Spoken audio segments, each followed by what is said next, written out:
Hi friends, கடலுக்கு அடியில் 750 metre ஆழத்தில் ஏதாவது சம்மரைன் போனால் அதோட நிலைமை வெடித்து சிதறிடும்.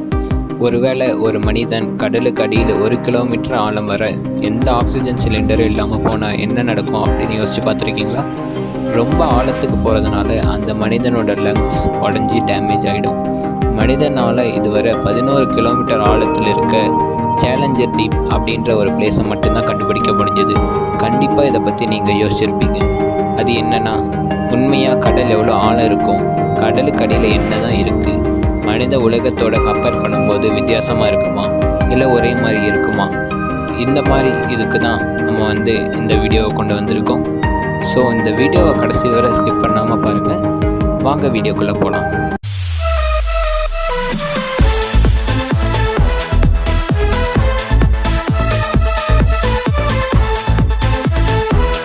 பூமியில் வாழ்க்கை என்பது முதல்ல கடலிலிருந்து தான் உருவானது.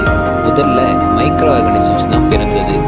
அதுக்கப்புறம் காலப்போக்கில் எவல்யூஷன் அடைஞ்சி புதிய உயிரினம் பிறந்தது. அதனால தான் இந்த பூமியில் இருக்கும் உயிரினங்களை கடலில் இருக்கிற உயிரினங்களோட கம்பேர் பண்ணால் கிட்டத்தட்ட ஒரே மாதிரியே தான் இருக்கும். இதில் நிறைய உயிரினங்களை மனிதனால் கண்டுபிடிக்கவே முடியல. ஏன்னா இந்த பூமியில் 71% வெறும் தண்ணி மட்டும்தான் இருக்குது. அதில் வெறும் 5% மட்டும்தான் நம்மளால் பார்க்க முடியுது. வெறும் இந்த 5%லேயே நாம் பல கோடி உயிரினங்களை கண்டுபிடிக்க முடியுது. ஆனால் மீதி இருக்கிற பர்சன்டேஜில் நம்ம இன்னும் எத்தனை வகையான உயிரினங்கள் இருக்கும், இதை பற்றி நம்ம விஞ்ஞானிகள் கண்டினியூஸாக ரிசர்ச் பண்ணிட்டே தான் இருக்காங்க. பசிபிக் பெருங்கடலின் மெரியானா ட்ரென்ச்சில் இருக்க சேலஞ்சர் டீப்பை பூமியில் இருக்கிற ரொம்ப ஆழமான பிளேஸில் ஒன்று அப்படின்னு சொல்கிறாங்க.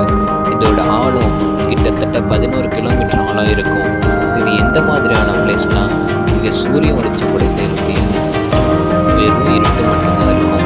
அதோட இங்கே இருக்கிற வாட்டர் ப்ரெஷர் ரொம்ப அதிகமாக இருக்குமா. நீங்கள் அங்கே போகிறவங்களுக்கு இந்த இடம் ரொம்ப ஆபத்தானது அப்படிங்கிறாங்க. அதான் இதுவரை வெறும் 8 பேர் மட்டும்தான் போயிட்டு திரும்ப உயிரோடு வந்திருக்காங்க.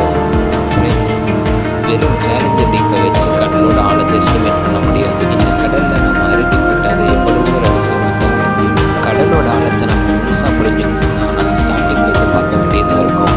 நம் கடலில் 1 கிலோமீட்டர்லேருந்து 10 கிலோமீட்டர் வரைக்கும் எந்த மாதிரியான விஷயங்கள் நடக்குது ஃபஸ்ட்டு அப்படின்னு தெரிஞ்சுக்கணும். அதனால் கடலோட உயிரினங்களுக்கு எந்த மாதிரியான பாதிப்பு ஏற்படும் அப்படின்னு தெரிஞ்சுக்கணும். ஆக்சிஜன் சிலிண்டர் இல்லாமல் கடலோட 1 கிலோமீட்டர் ஆழம் வரைக்கும் போக நினச்சிங்கன்னா ஒரு மனிதனால் அது வரைக்கும் உயிரோடு இருக்க முடியாது. ஒரு மனிதனால் கிட்டத்தட்ட ஒரு 800 அடி ஆழம் வரைக்கும் மட்டும்தான் நீந்த முடியும். இதோட ஆழம் போனால் அங்கே இருக்கிற ப்ரெஷர் இன்க்ரீஸ் ஆக தொடங்கிடும். அப்போ மனிதனுக்கு மூச்சு விடுறது ரொம்ப கஷ்டமாக இருக்கும். மூச்சு திணறி அந்த மனிதன் இறக்கக்கூட நேரிடும். இந்த பூமியில் இருக்கிற ப்ளூ வேல் மற்ற உயிரினங்களை வேட்டையாட 500 மீட்டர் ஆழம் வரை போகும். நார்மலாக ப்ளூ வேல் 300லேருந்து 350 மீட்டர் ஆழத்தில் வாழும். அங்கேருந்து 750 மீட்டர் ஆழத்தில் சப்மரைன்ஸ் இருக்கும்.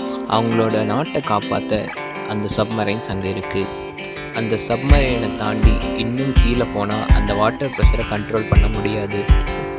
இன்னும் ஆழத்துக்கு போனால் அங்கே டெம்பரேச்சர் ட்ராப் ஆனதை நம்மளால் உணர முடியும். ஸோ அவ்வளோ ஆழத்தில் சூரிய வெளிச்சம் இருக்காது. ஆனால் இங்கே ஆச்சரியப்படுத்தக்கூடிய விஷயம் என்னென்னா, 800 மீட்டர் ஆழத்தில் அங்கே எரிமலைகளை பார்க்க முடியும். ஆமாம், இது உண்மைதான். அந்த எரிமலைகள் வளர்ந்து வரும்போது ஹை டெம்பரேச்சரை ரிலீஸ் பண்ணும்.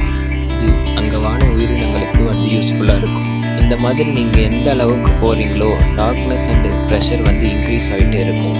சூரிய ஒளியும் கம்மியாகிட்டே இருக்கும். இந்த மாதிரி நீங்கள் 11 கிலோமீட்டர் ஆழம் வரைக்கும் போய் சேர்ந்தால் அதை தான் சேலஞ்சர் டீப் அப்படின்றாங்க.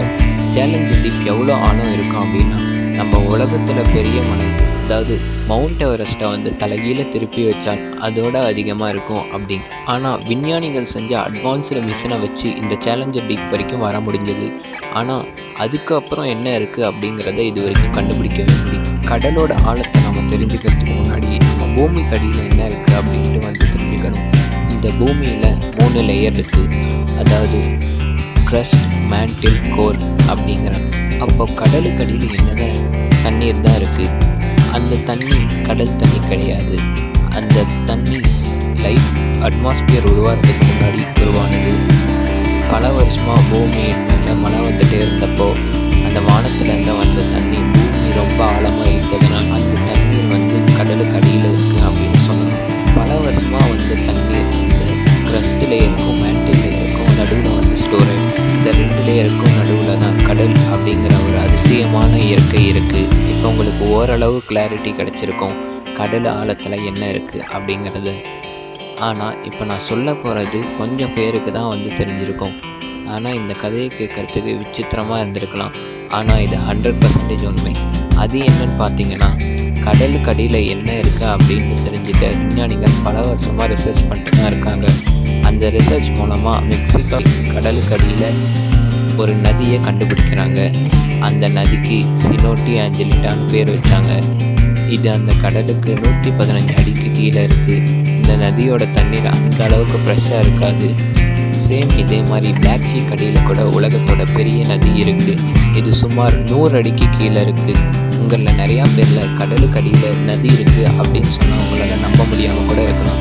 இதை பற்றி சயின்டிஸ்ட் என்ன சொன்னாங்கன்னா, பல வருஷமாக கடலுக்கு அடியில் ஸ்டோர் ஆகி இருக்கிற தண்ணீருக்கு சூரிய வெளிச்சம் வர்றதுனால ஒரு புதிய மூமெண்ட் கிடைக்கிது. ஸோ அதனால் அந்த தண்ணீர் கண்டினியூஸாக ஃப்ளோ ஆகிட்டு இருக்கு. இதை தான் நம்ம நதி அப்படின்னு சொல்கிறோம். எப்போ இந்த விஷயத்தை பற்றி சயின்டிஸ்ட்டு சொன்னாங்களோ, மக்கள் வந்து இதை பற்றி தெரிஞ்சுக்க ஆர்வமாக இருந்தாங்க.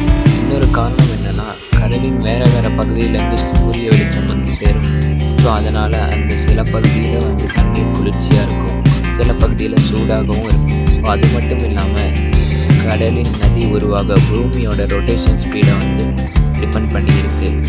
ஸோ இதனால் கடலுக்கு அடியில் இருக்கிற தண்ணீருக்கு சின்ன சின்ன மூமெண்ட்ஸ் வரும். இந்த சின்ன மூமெண்ட்ஸ்லாம் சேர்ந்து பெரிய மூமெண்ட்ஸாக மாறும். இதனால் அந்த கடலுக்கு அடியில் பெரிய நதி ஃபார்ம் ஆகும். இதை தான் வந்து கல்ஃப் ஸ்ட்ரீம் அப்படின்னு சொல்கிறாங்க. கடலுக்கு அடியில் இருக்கிற மிகப்பெரிய நதியை கல்ஃப் ஸ்ட்ரீம் அப்படின்னு சொல்கிறாங்க. கோடிக்கணக்கான வருஷத்துக்கு முன்னாடி இருந்த வெதர் கண்டிஷனால் எத்தனையோ வருஷத்துக்கு முன்னாடி வந்த மழை காரணமாக கடலுக்கு அடியில் வந்து நதிகள் உருவானது. இப்போ உங்களுக்கு கடலுக்கு அடியில் என்ன இருந்தது அப்படின்ட்டு முழுசாக தெரிஞ்சிருக்கும். ஸோ இதை பற்றி நீங்கள் என்ன நினைக்கிறீங்க அப்படிங்கிறத கமெண்ட் செக்ஷனில் சொல்லுங்கள். இந்த வீடியோ பிடிச்சிருந்தால் லைக் பண்ணுங்கள், ஷேர் பண்ணுங்கள், அண்ட் மறக்காமல் நம்ம சேனலுக்கு சப்ஸ்கிரைப்